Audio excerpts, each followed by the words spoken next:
లేదు నువ్వు ఆపేస్తా అంటే ఇక్కడ కూర్చొని రోడ్డు మీద కూర్చుంటారు. అర్థం చేసుకుంటారు. నేను చాలా అర్థం చేసుకుని పనిచేస్తున్నా, మీరే అర్థం కాక పనిచేస్తున్నారు. మీ అందరి పద్ధతులు మారినాయి.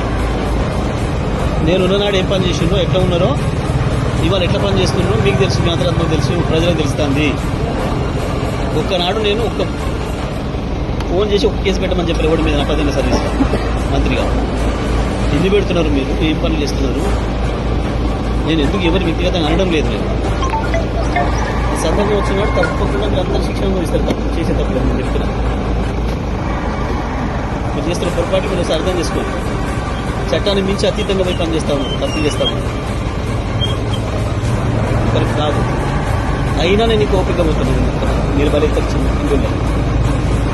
చిన్నోళ్ళు పిల్లలు బలైతని చెప్పి నేను ఓపిక పోతున్నాను. అయినా మీకు అర్థం కాదు. ఈయన